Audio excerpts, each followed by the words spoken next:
Hi, this is Annie from Wild Birds Unlimited in Westchester and Springboro. And today I'm here with Austin Miller from Birdsong Landscapes. And we're going to talk a little bit about native plants today. Austin very kindly came to my house and helped design a native landscape for me. And so he's going to talk to us about how you can do that in your house too. So thanks, Austin, for being here. Yep, and happy to be here. Yeah. um, so so what kind of stuff, what do you do at Birdsong Landscapes? What other sort of things could you do for people? What I do is, along with the installations of gardens, remove a lot of invasive species like honeysuckle and things like that, as well as do prairie seedings. If you have a larger yard that you want to shrink the lawn and improve the habitat, you can seed prairie plants to make a larger planting. And then along with plantings like this or rain gardens and things of that nature to help the environment as well as native creatures. Awesome. So let's start with why is it important to plant native to begin with? Like, why should people be considering about, with their landscape changing up and putting more native plants in? Yeah, absolutely. The native plants make up the base of the food system, or the food web. So everything that birds eat start with native plants, whether that's berries and seeds, or whether it's insects that make up a majority of many birds' diets, and feed the nestlings, make up the majority of the nestlings' diets. So native insects can eat the leaves of native plants, whereas they can't eat the leaves of plants from Asia or from other parts of the world, because they're not co-evolved with them. So providing the base of the food system is going to increase habitat and allow more food for birds and habitat for birds to live and nest in. Awesome. Yeah. So what is an easy way for people to get started? I know sometimes it can be kind of a overwhelming task if you're, wanting to completely fix your yard and make it all native. What's an easy way to get started with that? Absolutely. Getting just a few plants and working at a slower pace and just replacing a little bit at a time is absolutely fine and a good way forward. Picking plants that are easy to grow and that are popular, common native plants are a great idea. One example would be purple coneflower, which is a really popular native plant.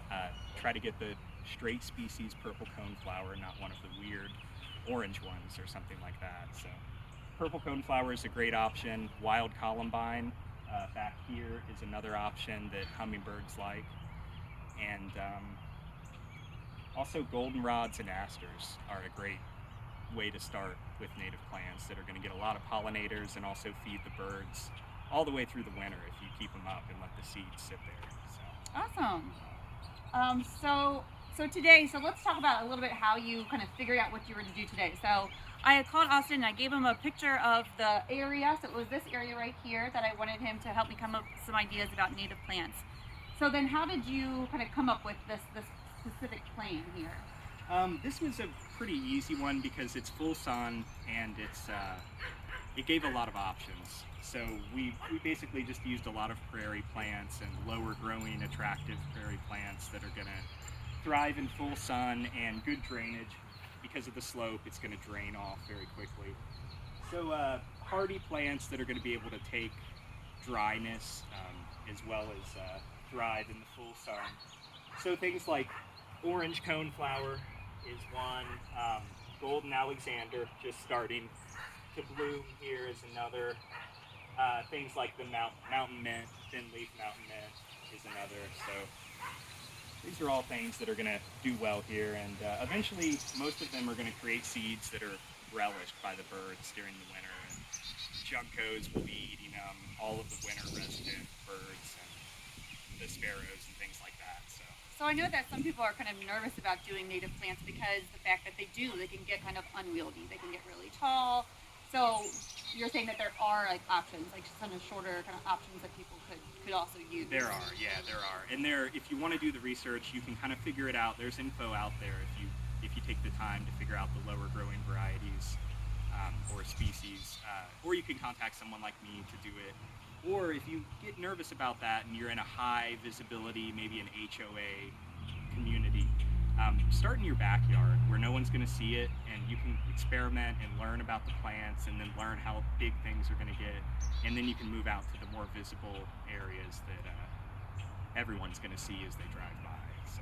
Awesome. Well, Yeah. thank you so much. And I would say, I know Austin just said it, but I've tried to do this myself, and it is a lot of work trying to figure out what plants to do, like what plants go together well, and again the height. So I really recommend calling someone like Austin at Birdsong Landscapes, and I will put the information with the video too, to help you out to create this kind of wonderful environment for you and the birds. So thank you so much for watching today, and thank you, Austin, for coming by. Yep, thank you. And we'll see you guys soon.